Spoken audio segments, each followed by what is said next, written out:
ಅದು you won't feel good also. ಅದು ಜಾಸ್ತಿನೂ ತಿನ್ನಬಾರ್ದು. ಸೊ ಒಂದು ಕಂಟ್ರೋಲ್ ಬರಬೇಕು.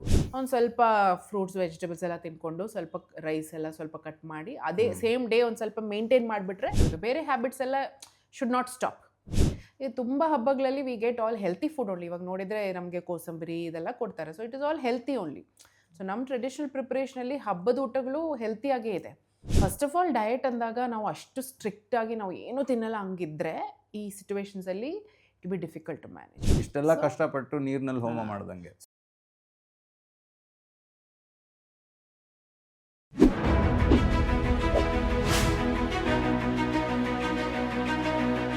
ನಮಸ್ಕಾರ, ಬಡಕಿಲಾ ಪ್ರದೀಪ್ ಯೂಟ್ಯೂಬ್ ಚಾನಲ್ನ ಡಯಟ್ ಡೈರಿ ಸೀರೀಸ್ಗೆ ನಿಮಗೆಲ್ಲರಿಗೂ ಕೂಡ ಸ್ವಾಗತ. ಈ ಸೀರೀಸ್ನ ನಡೆಸ್ಕೊಡ್ತಾ ಇರುವಂತಹ ರಂಜನಿ ರಾಮನ್ ಅವರು ನಮ್ಮ ಜೊತೆ ಇದ್ದಾರೆ. Thank you so much for joining. Welcome. So diet ಅಂತ ಬಂದಾಗ ನಮಗೆ ದೊಡ್ಡ ಚಾಲೆಂಜ್ ಆಗೋದೇನಪ್ಪ ಅಂತಂದರೆ, ಏನೋ ಹಬ್ಬ ಬಂತು, ಏನೋ ಸ್ಪೆಷಲ್ ಡೇಸ್ ಬಂತು, ಅಥವಾ ಯಾವುದೋ ಒಂದು ತುಂಬ ಇಂಟ್ರೆಸ್ಟಿಂಗ್ ಬಾಯಲ್ಲಿ ನೀರು ಉರಿಸುವಂಥ ಸ್ವೀಟ್ಸ್ ನಮ್ಮ ಕಣ್ಣು ಮುಂದೆ ಬಂತು ಅಂತಂದಾಗ ಡಯಟ್ ನೀರಿನಲ್ಲಿ ಕೊಚ್ಚಿ ಹೋಗುತ್ತೆ. ಸೊ ಹೇಗೆ ಇದನ್ನು ಬ್ಯಾಲೆನ್ಸ್ ಮಾಡೋದು, ಹೇಗೆ ಮ್ಯಾನೇಜ್ ಮಾಡೋದು, ಆರೋಗ್ಯನ ಹೇಗೆ ಚೆನ್ನಾಗಿ ಇಟ್ಕೊಳ್ಳೋದು ಹೇಳಿ. ಓಕೆ, ಎಲ್ಲರಿಗೂ ಬರೋ ಚಾಲೆಂಜ್. ಬಿಕಾಸ್ ನಮ್ಮ ಥರ ಒಂದು ಕಂಟ್ರಿಯಲ್ಲಿ ಅಷ್ಟು ಫೆಸ್ಟಿವಲ್ಸ್ ಇದೆ, ಅಷ್ಟು ಫಂಕ್ಷನ್ಸ್ ಇರುತ್ತೆ, ತಿಂಗಳಿಗೆ ಏನಾದರೂ ನಡೀತಾನೆ ಇರುತ್ತೆ. ಸೊ ನಾವು ಬಂದು the only ways to manage ಇದರೆಲ್ಲದರಲ್ಲೂ ಹೆಂಗಾದರೂ ಮ್ಯಾನೇಜ್ ಮಾಡ್ಕೋಬೇಕು. ಇಲ್ಲಾಂದರೆ ಅದು ಹಾಗಲ್ಲ. ಬಿಕಾಸ್ ಇವತ್ತೊಂದು ಮದುವೆ ಇರುತ್ತೆ, ತಿಂತೀವಿ, ಮತ್ತೆ ಇನ್ನೊಂದು ಮುಂದಿನ ವಾರ ಏನಾದರೂ ಇರುತ್ತೆ. So it will keep going and health ಬಂದು ಫುಲ್ ಡೈಲಿನೂ ಇರುತ್ತೆ. ಸೊ ಅದನ್ನೇ ಒಂದು ರೀಸನ್ ಹೇಳ್ಕೊಂಡು ನಮ್ಮ ಹೆಲ್ತ್ನ ಬಂದು ನಾವು we should not miss out. ಅದು ಒಂದು ದೊಡ್ಡ ಚಾಲೆಂಜ್ ನನಗೆ ಗೊತ್ತು ಇಂಡಿಯಾದಲ್ಲಿ. ಎಸ್ಪೆಷಲಿ ಜುಲೈ ಎಲ್ಲ ಆದಮೇಲೆ ಆಗಸ್ಟ್ ಆಗಿಬಿಟ್ರೆ ಆಮೇಲೆ ದಸರಾ, ದೀಪಾವಳಿ ಎಲ್ಲ ಒನ್ ಬೈ ಒನ್ ಬರ್ತಾ ಇರುತ್ತೆ. ಯಾರೂ ಫುಡ್ ಡಯಟ್ ಬಗ್ಗೆ ವೆಯ್ಟ್ ಗೇನ್ ಆಗೋದೇ ಆಫ್ಟರ್ ಆಗಸ್ಟ್ ಟಿಲ್ ಡಿಸೆಂಬರ್. ಆಮೇಲೆ ಜಾನ್ವರಿ ಮತ್ತೆ ನ್ಯೂ ಇಯರ್. ಚಳಿಗಾಲ ಬಂದಾಗ ಡಯಟ್ ಅಂದರೆ ಡೈಜೆಷನ್ ಬೆಟರ್ ಅಂತ ಹೇಳ್ತಾರಲ್ಲ. ಒಬ್ಬೊಬ್ಬರಿಗೆ ತುಂಬ ಹಸಿನೂ ಆಗುತ್ತೆ, they want to eat more. So ಅದರಲ್ಲಿ ಸ್ವಲ್ಪ ವೆಯ್ಟ್ ಲಾಸ್ ಮಾಡೋದು ಕಷ್ಟ.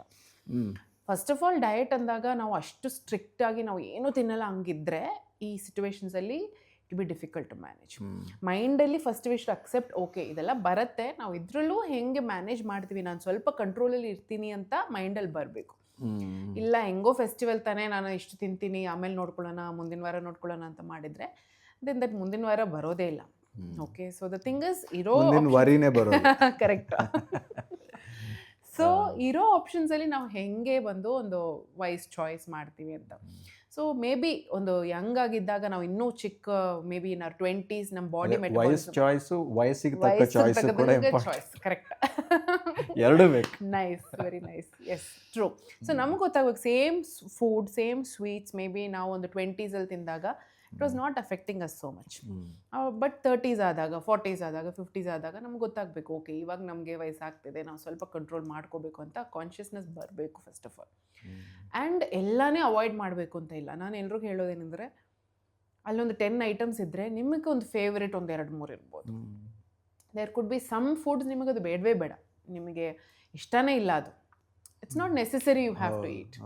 ಅದು easily you can give up ಅಲ್ವಾ. ಅದು ಹೆಂಗೋ ನನಗೆ ಇಷ್ಟ ಇಲ್ಲ, ರಸಗುಲ್ಲ ಒಬ್ರಿಗೆ ರಸಗುಲ್ಲ, ಒಬ್ರಿಗೆ ಗುಲಾಬ್ ಜಾಮೂನ್ ಇರುತ್ತೆ. ಸೊ ಅದರಲ್ಲಿ ಯಾವುದು ನಿಮಗೆ ತುಂಬ ಫೇವ್ರೇಟ್ ಅಂತ ನೋಡಿಕೊಂಡು ಅದನ್ನು maybe first you have to choose. ಆಮೇಲೆ ಕ್ವಾಂಟಿಟೀಸ್ ಡೆಫಿನೆಟ್ಲಿ ಪೋರ್ಷನ್ ಸೈಜ್ ಬರುತ್ತೆ. ಸೊ ಫಸ್ಟ್ ನಾವೊಂದು 4-5 ರಸಗುಲ್ಲ ತಿಂತಾ ಇದ್ದೀವಿ, 3-4 ತಿಂತಾ ಇದ್ದೀವಿ ಅಂದರೆ ಇವಾಗ am I reducing it to at least 1-2 pieces, ಅಥವಾ ಒಂದೇ ಸತಿ ತಿಂದಿಲ್ಲ ಇವಾಗೆಲ್ಲ ತಿಂದ್ಬಿಡ್ತೀನಿ ಅಂತ ಆ ಥರ ಇರಬಾರ್ದು. ಸೊ ಬೇಸಿಕಲಿ ಇಲ್ಲ ನಾನು ಡಯಟಲ್ಲಿ ಇದ್ದೀನಿ, ಇದೆಲ್ಲ ಕಂಪ್ಲೀಟ್ ಅವಾಯ್ಡ್ ಮಾಡ್ತೀನಿ ಅಂತೂ ಇರಬಾರ್ದು.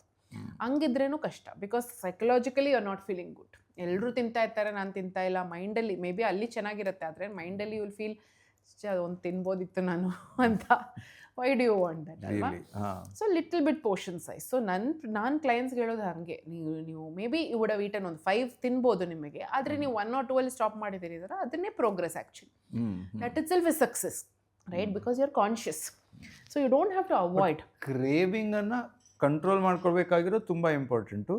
ಅಂದ್ರೆ ಕ್ರೇವಿಂಗಿಗೆ ಬೇಕಾದಷ್ಟು ಫೀಡ್ ಮಾಡಬೇಕು, ಅಷ್ಟಿದ್ರೆ ಸಾಕು, ಬಿಕಾಸ್ ಫಾರ್ ದ ಟೇಸ್ಟ್ ಅಲ್ವಾ. ಕಂಟ್ರೋಲ್ ಇಲ್ಲದೆ ತಿನ್ನಬಾರದು ಅಂತ. ಹೌದು, ಪ್ಲಸ್ ಅದು ನಮಗೆ ಬ್ಯಾಕ್ ಎಂಡಲ್ಲಿ ಗೊತ್ತಾಗಿದೆ, ತಿಂದರೆ ಏನಾಗುತ್ತೆ ಅಂತ ನಮಗೆ ಗೊತ್ತು. Because Indian sweets are majorly ಒಂದು ಡೀಪ್ ಫ್ರೈಡ್ ಇರ್ಬೋದು, ಆ ಥರ ಎಲ್ಲ ಇರ್ಬೋದು. ಸೊ ಶುಗರು ಜಾಸ್ತಿ ಇರುತ್ತೆ. So we should make a conscious choice. But at the same time there are so many other sweets. ಯಾವುದ್ರಲ್ಲಿ ಬೆಲ್ಲ ಹಾಕಿರ್ತಾರೆ, ತುಪ್ಪ ಹಾಕಿರ್ತಾರೆ. ಮೇ ಬಿ ಮಿಲ್ಲೆಟಲ್ಲೂ ಇವಾಗೆಲ್ಲ ಪೊಂಗಲೆಲ್ಲ ಮಿಲ್ಲೆಟಲ್ಲಿ ಮಾಡ್ತಿದ್ದಾರೆ. ಸೊ ಹೆಲ್ತಿಯರ್ ಆಲ್ಟರ್ನೇಟಿವ್ಸು ಬಂದಿದೆ ಇವಾಗ. ಲಡ್ಡು, ಡ್ರೈ ಫ್ರೂಟ್ ಲಡ್ಡು ಮಾಡ್ತಾರೆ, ಒಂದು ಸೀಡ್ಸ್ ಎಲ್ಲ, ನಟ್ಸ್ ಎಲ್ಲ ಇಟ್ಕೊಂಡು laddu. These are all traditional preparations, ಹೆಲ್ತಿನೂ ಕೂಡ. ಸೊ ಎಲ್ಲ sweets are preparations are unhealthy ಅಂತ ಹೇಳೋಕ್ಕಾಗಲ್ಲ. ಆದರೆ ಕ್ಯಾಲರೀಸ್ ಜಾಸ್ತಿ ಇರ್ಬೋದು. ಸೊ ನಾವು ಬಂದು ಕಂಟ್ರೋಲ್ಡ್ ಆಗಿ ಪೋರ್ಷನ್ ಸೈಜ್ ಕಂಟ್ರೋಲ್ ಮಾಡಿಕೊಂಡ್ರೆ most of the Indian preparations ಬಂದು ಹೆಲ್ತಿನೇ. ಆ ಟೈಮಲ್ಲಿ ಮತ್ತೆ ಅದನ್ನು ಬರ್ನ್ ಮಾಡೋದಕ್ಕೆ ಸ್ವಲ್ಪ ಆಕ್ಟಿವಿಟೀಸ್, ಮಾಡ್ಕೋಬೇಕು. ಸ್ವಲ್ಪ ಫೆಸ್ಟಿವಲ್ ಆ ಥರ ಬಂದಾಗ ನಾವು ಬೇರೆ ಇದರಲ್ಲಿ ಸ್ವಲ್ಪ ಬ್ಯಾಲೆನ್ಸ್ ಮಾಡ್ಕೋಬೇಕು. ಇವತ್ತು ನಾನು ಸ್ವಲ್ಪ ಸ್ವೀಟ್ ಎಲ್ಲ ಜಾಸ್ತಿ ತಿಂದ್ಬಿಟ್ಟಿದ್ದೀನಿ ಅಂದರೆ ಒಂದು ಸ್ವಲ್ಪ ಫ್ರೂಟ್ಸ್, ವೆಜಿಟೇಬಲ್ಸ್ ಎಲ್ಲ ತಿನ್ಕೊಂಡು ಸ್ವಲ್ಪ ರೈಸ್ ಎಲ್ಲ ಸ್ವಲ್ಪ ಕಟ್ ಮಾಡಿ ಅದೇ ಸೇಮ್ ಡೇ ಒಂದು ಸ್ವಲ್ಪ ಮೇಂಟೈನ್ ಮಾಡಿಬಿಟ್ರೆ ನಿಮಗದು ಸ್ವಲ್ಪ ಬ್ಯಾಲೆನ್ಸ್ ಆಗಿಬಿಡುತ್ತೆ. Plus drinking lot of water, ಖಂಡಿತ ನೀರು ಕುಡಿಯೋದು. ಬೇರೆ ಹ್ಯಾಬಿಟ್ಸ್ ಎಲ್ಲ ಶುಡ್ ನಾಟ್ ಸ್ಟಾಪ್. ಸ್ವೀಟ್ ತಾನೇ ತಿಂತಾ ಇದ್ದೀರಾ ಅಷ್ಟೇ, ಬೇರೆ ಎಲ್ಲ ಏನಕ್ಕೆ ಸ್ಟಾಪ್ ಆಗ್ತಿದೆ. So you should still continue the same things what you doing. ಇದನ್ನ ತಗೊಂಡಿದ್ದೀನಿ ಅಂತ ಅದನ್ನ ಕಮ್ಮಿ ಮಾಡೋರು ಇರ್ತಾರೆ ಅನ್ಸುತ್ತೆ. ಪ್ಲಸ್ ಇನ್ನೂ ಏನಂದ್ರೆ ಅದೊಂದು ಮೈಂಡ್ ಸೆಟ್, ಓಕೆ ಇವತ್ತು ಹಬ್ಬ ಅಲ್ವಾ, ಇಲ್ಲ ಇವತ್ತು ಬೇಡ, ನಾಳೆ ಶುರು ಮಾಡೋಣ, ನಾಳೆ ಹಬ್ಬನ ನೆಕ್ಸ್ಟ್ ದಿನ. ಸೊ ಒಂದು ಸ್ವಲ್ಪ ಸೆಟ್ ಆಗಲಿ, ಮುಂದಿನ ವಾರ ಮಂಡೇ ಶುರು ಮಾಡೋಣ. ಅದು ಮಂಡೇ ಆದಷ್ಟು ಟ್ಯೂಸ್ಡೇ ಬೇರೆ ಒಂದು ಹಬ್ಬ ಬರುತ್ತೆ. ಸೊ ಈ ವಾರ ಬೇಡ, ಮುಂದಿನ ವಾರ, ಈ ಥರ ಮಾಡ್ಕೊಂಡು ವಿ ಕೈಂಡ್ ಆಫ್ ಪುಷ್ ನಡೀತಾನೆ ಇರುತ್ತೆ, ನೋಡ್ತಿರ್ತೀರ. ಆಗತ್ತೆ. ಅದು ಇಂಡಿಯನ್ ಇದರಲ್ಲಿ ಅದು ಆ ರೀಸನ್ ಇಂದಾನೆ ತುಂಬಾ ಜನ ಮಾಡಲ್ಲ. ಬಟ್ ಇದರಲ್ಲೂ ನಮಗೆ ಮಾಡಬಹುದು ಅಂತ ಮೈಂಡ್ ಸೆಟ್ ಬರಬೇಕು. Because this is our life. So ಇದನ್ನ ನಾವು ಚೇಂಜ್ ಮಾಡೋಕ್ಕಾಗಲ್ಲ. ಫೆಸ್ಟಿವಲ್ಸ್, ಫಂಕ್ಷನ್ಸ್ ಬರ್ತಾನೆ ಇರುತ್ತೆ. ಬಟ್ ಅದು ನಮ್ಮ ಲೈಫ್, ಇದನ್ನು ನಾವು ಎರಡೂ ಮ್ಯಾನೇಜ್ ಮಾಡ್ಕೋಬೇಕಲ್ವಾ. ಸೊ ಇವಾಗ ನಾಳೆ 6 ಫೆಸ್ಟಿವಲ್ ಆದ್ಮೇಲೆ ಶುಗರ್ ಜಾಸ್ತಿ ಆಯ್ತು ಅಂದ್ರೆ it is our own body, ನಮಗೆ ತಾನೇ ಅದು ಮತ್ತೆ ಪಾಯಿಂಟ್. ಇಷ್ಟೆಲ್ಲ ಕಷ್ಟಪಟ್ಟು ನೀರಿನಲ್ಲಿ ಹೋಮ ಮಾಡ್ದಂಗೆ. So prevent the issues. So ಎಷ್ಟಾಗುತ್ತೋ ಅವಾಯ್ಡ್ ಮಾಡೋದು ಅಂತ ಇಲ್ಲ. ಆದರೆ ನಿಮಗೆ ಫೇವ್ರೇಟ್ಸ್ ಇದ್ದರೆ ತಗೊಳ್ಳಿ, ಫೇವ್ರೇಟ್ಸ್ ಇಲ್ಲ ಅಂದರೆ ಅವಾಯ್ಡ್ ಮಾಡಿ. ಆದಷ್ಟು ಡಿಸ್ಟ್ರಿಬ್ಯೂಟ್ ಮಾಡಿ, ಆದಷ್ಟು ಸ್ಮಾಲ್ ಪೋರ್ಷನ್ಸ್ ತಗೊಳ್ಳಿ.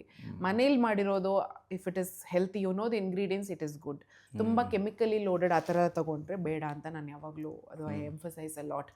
ಬಟ್ ಇಂಡಿಯನ್ ಟ್ರೆಡಿಷನಲ್ ಪ್ರಿಪ್ರೇಷನ್ಸ್, ಇವಾಗ ಹೋಳಿಗೆ ಆಗಲಿ, ಇಲ್ಲಾಂದರೆ ಪೊಂಗಲ್ ಆಗಲಿ, ಎಲ್ಲನೇ ಬಂದು it is healthy. It is not very bad comparatively. ಇನ್ನೂ ಹೆಲ್ತಿಯರ್ ವರ್ಷನ್ಸು ಮಾಡ್ತಿದ್ದಾರೆ. ಇವಾಗ ಮಿಲ್ಲೆಟಲ್ಲೇ ಎಲ್ಲ ಮಾಡ್ತಿದ್ದಾರೆ, ಗೋಧಿಯಲ್ಲಿ ಮಾಡ್ತಿದ್ದಾರೆ, ಜೋಳದ್ರಲ್ಲಿ ಮಾಡ್ತಿದ್ದಾರೆ. So they are becoming more conscious.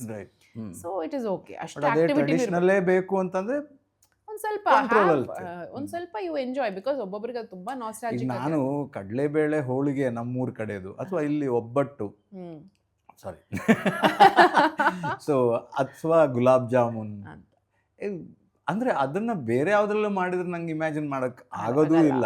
ಆ ತರ ಇದ್ದಾಗ ಈಗ ಸ್ವಲ್ಪ ಓಕೆ ಅಂದ್ರೆ ನಾನು 2-3 ತಿಂತಾ ಇದ್ದವನು ಈಗ ಅದನ್ನ 1ಕ್ಕೆ ಅರ್ಧಕ್ಕೆ ಇಳಿಸ್ಕೊಳ್ಬೇಕಾದ್ರೂ ನನ್ನ ಜವಾಬ್ದಾರಿ. That is important. ಯಾಕಂದ್ರೆ ತುಂಬಾ ಅವಾಯ್ಡ್ ಮಾಡಿ ಅದು you won't feel good also. ಅದು ಜಾಸ್ತಿನೂ ತಿನ್ನಬಾರ್ದು. ಸೊ ಒಂದು ಕಂಟ್ರೋಲ್ ಬರಬೇಕು. ಇದು ಬಂದು ಇಸ್ ವೆರಿ ಇಂಪಾರ್ಟೆಂಟ್. ಇಲ್ಲಾಂದ್ರೆ ಫೆಸ್ಟಿವಲ್ ಫುಲ್ ಮುಗಿದ್ಮೇಲೆ you will see blood report ನೋಡಿದ್ರೆ ಮತ್ತೆ ಅಲ್ಲಿ ಫಸ್ಟ್ 6 months ಎಲ್ಲ ವೆಯ್ಟ್ ಲಾಸ್ ಮಾಡೋದು, ಮತ್ತೆ 6 months ವೆಯ್ಟ್ ಗೇನ್ ಮಾಡೋದು, ಹಿಂಗೆ ಕೆಲಸ ಆಗ್ತಿರುತ್ತೆ. So that is the thing. So manage ಮಾಡ್ಬೋದು, ಮೈಂಡಲ್ಲಿ ಫಸ್ಟ್ ಇರಬೇಕು. ಹಬ್ಬ ಆಗಿದ್ರೆ ಸೆಲೆಬ್ರೇಟ್ ಮಾಡಬೇಕಲ್ಲ, ನಾವೆಲ್ಲ ಮಾಡಿ ಎಂಜಾಯ್ ಮಾಡಬೇಕಲ್ಲ. ಎಸ್, ನಾನು ಮಾಡ್ತೀನಿ. So it is important. ಆದರೆ ಬ್ಯಾಲೆನ್ಸ್ ಮಾಡ್ಕೋಬೇಕು. ಆ ಸೇಮ್ ಡೇ ನಾವು ಸ್ವಲ್ಪ ಬಂದು ನೀರೆಲ್ಲ ಕುಡಿದು ಎಕ್ಸಸೈಸ್, ಒಂದು ಸ್ವಲ್ಪ ವಾಕಿಂಗ್ ಹೋಗಿ, everything has to happen simultaneously. ಹಬ್ಬನ ಈ ಒಂದು ರೀಸನ್ ಆಗಿ ಇಟ್ಕೋಬಾರ್ದು to not eat healthy. That is the problem. ಈ ತುಂಬ ಹಬ್ಬಗಳಲ್ಲಿ we get all healthy food only. ಇವಾಗ ನೋಡಿದರೆ ನಮಗೆ ಕೋಸಂಬರಿ ಇದೆಲ್ಲ ಕೊಡ್ತಾರೆ. So it is all healthy only. So ನಮ್ಮ ಟ್ರೆಡಿಷನಲ್ ಪ್ರಿಪ್ರೇಷನಲ್ಲಿ ಹಬ್ಬದ ಊಟಗಳು ಹೆಲ್ತಿಯಾಗೇ ಇದೆ. ಸೊ ಅದು ಒಂದು ಏನು ತಪ್ಪಿಲ್ಲ. ಸ್ವಲ್ಪ ಅಂದ್ರೆ ಈ ಅಡಿಷನಲ್ ಒಂಥರ ಆಡ್ ಆನ್ಗಳು ಏನಾಗಿದೆ ಅದೇ ಪ್ರಾಬ್ಲಮ್ ಆಗಿದೆ. ಅದೇ ಇವಾಗ ಎಲ್ಲ ಇಲ್ಲಾಂದ್ರೆ ಟ್ರೆಡಿಷನಲ್ ಪ್ರಿಪ್ರೇಷನ್ಸ್ ಅಷ್ಟೇ ಅದು ತಿಂದ್ರೆ ಇಟ್ ಇಸ್ ಹೆಲ್ತಿ. ಇವಾಗ ಕಡುಬು ಅಂದ್ರೆ ಕಡುಬು ಇಸ್ ಆಲ್ಸೋ ಹೆಲ್ತಿ. ಮತ್ತೆ ಆಯಾಯ ಸೀಸನ್ಗೆ ತಕ್ಕ ಹಾಗೆ ನಮ್ಮ ಸ್ವೀಟ್ಸ್ ಇರ್ತವೆ, ಅಥವಾ ಅದರದ್ದು ಡೆಲಿಕಸೀಸ್ ಇರ್ತವೆ ಅದ್ರಲ್ಲಿ ಮಾಡೋದು. ಅದಕ್ಕಿಂತ ರೀಸನ್ ಇರುತ್ತೆ, ಆ ಟೈಮಿಗೆ ಅದು ಬೇಕಾಗಿರುತ್ತೆ. ಈಗ ಸಂಕ್ರಾಂತಿ ಸಮಯದಲ್ಲಿ ಪೊಂಗಲ್ ಅದು ನಮ್ಮ ದೇಹಕ್ಕೆ ಬೇಕು ಅಂತ, ಅದು ಹಾರ್ವೆಸ್ಟ್ ಸೀಸನ್, ಆ ಟೈಮಲ್ಲಿ ಬೆಳೆಯುತ್ತೆ, ನಮಗೂ ಡೈಜೆಸ್ಟ್ ಆಗಕ್ಕೆ ಆ ವೆದರ್ ಅಲ್ಲಿ ಡೈಜೆಸ್ಟ್ ಆಗುತ್ತೆ. ಸೊ ಅದೆಲ್ಲ ಮಾಡ್ಕೊಂಡೇ we were doing it like the traditional. ಮತ್ತೆ ನೋಡಿ ರಾಮನವಮಿಗೆ ಅಂದ್ರೆ ಪಾನಕ ಎಲ್ಲ ಕೊಡ್ತಾ ಇತ್ತು. ಸೊ ಅದೆಲ್ಲ ಅಟ್ರಾಕ್ಟಿವ್ ಆಗಿರಲ್ಲ ಅಂತ. ಅದು ಏನೋ ಒಂದು ಸ್ವಲ್ಪ ಹೆವಿ ಫ್ಯಾಟ್ ಇರುವಂತಹ ಸ್ವೀಟ್ಸು, ಅದು ನಮ್ಗೆ ಜಾಸ್ತಿ ನಮ್ಮನ್ನು ಅಟ್ರಾಕ್ಟ್ ಸೆಳೆಯುತ್ತೆ. ಮಾಡುತ್ತೆ ನಮಗೆ. ಅದು ನಮ್ಮ ಮನೇಲೂ ಮಾಡ್ತೀವಿ, ಎಲ್ಲ ಮಾಡಿದಾಗ ಸ್ಮೆಲ್ಲು ಎಲ್ಲ ಮಾಡ್ತಿರ್ತಾರೆ. ಸೊ ಯು ಕಾಂಟ್ ರಿಯಲಿಸ್ಟಿಕಲಿ ಅದನ್ನ ಬೇಡ ಅಂತ ಹೇಳಕ್ಕೆ ಪಂಚಕಜ್ಜಾಯ, ಅಲ್ವಾ? ಚಕ್ಲಿ. ಟೇಸ್ಟ್ ಮಾಡೋಕ್ಕೂ ಅಂತ ತಗೊಳ್ತೀವಿ, ಎಲ್ಲ ಮಾಡ್ತೀವಿ. ಬಟ್ ದ ಥಿಂಗ್ ಇಸ್ ಮೈಂಡಲ್ಲಿ ಫಸ್ಟ್ ಆಫ್ ಆಲ್ ಅಷ್ಟು ಸೈಕಲಾಜಿಕಲಿ ಎಫೆಕ್ಟ್ ಆಗ್ಕೊಡೋದು. ಇದು ತಿಂದ ಮೇಲೆ ನನಗೆ ಏನಾದರೂ ಆಗ್ಬಿಡುತ್ತೆ, ವೆಯ್ಟ್ ಗೇನ್ ಆಗ್ಬಿಡುತ್ತೆ, ಅಷ್ಟು ಹೆದರಿಕೆ ಒಬ್ಬೊಬ್ಬರಿಗೆ. ಬಟ್ ಬ್ಯಾಲೆನ್ಸು ಗೊತ್ತಾಗಬೇಕು. ಓಕೆ, ಇಷ್ಟದ್ರಲ್ಲಿ ನಾನು ಸ್ಟಾಪ್ ಮಾಡಿಬಿಡ್ಬೇಕು ಅಂತ. ಹಬ್ಬನ ನಾವೆಲ್ಲರೂ ಕೂಡ ಸಂಭ್ರಮಿಸಬೇಕು. ಹಬ್ಬದ ಸ್ವೀಟ್ಗಳನ್ನು ಕೂಡ ನಾವು ಎಂಜಾಯ್ ಮಾಡಬೇಕು. ಬಟ್ ಎಲ್ಲನೂ ಒಂದು ಲಿಮಿಟಲ್ಲಿರಬೇಕು. ಕಾನ್ಷಿಯಸ್ ಆಗಿ ಕಂಟ್ರೋಲ್ ಮಾಡ್ಕೋಬೇಕು. ಈಗ ನಾವು ಡಯಟನ್ನು ಹೇಗೆ ಮೇಂಟೈನ್ ಮಾಡೋದು ಅನ್ನೋ ಈ ಸೀರೀಸ್ನ ಈ ಸಂಚಿಕೆನ ಇಲ್ಲೇ ಮುಗಿಸುವಂಥ ಸಮಯ. ಮುಂದಿನ ಸಂಚಿಕೆಯಲ್ಲಿ ಮತ್ತೊಂದು ಥಾಟ್ ಇರುತ್ತೆ, ಅದನ್ನು ನಮ್ಮ ಜೀವನದಲ್ಲಿ ಹೇಗೆ ಅಳವಡಿಸ್ಕೊಳ್ಳೋದು ಅನ್ನೋದ್ರ ಬಗ್ಗೆ ನಾವು ಮಾತಾಡೋಣ. ಆದರೆ ಈ ಸಂಚಿಕೆಗೆ ಇಲ್ಲೇ ವಿರಾಮ ಹೇಳುವಂತಹ ಸಮಯ. ನಿಮ್ಮ ಪರ್ಮಿಷನ್ ಬೇಕು. Thank you so much for joining. Thank you. ಮುಂದಿನ ಸಂಚಿಕೆಯಲ್ಲಿ ಸಿಗೋಣ. Thank you. ನಮಸ್ಕಾರ.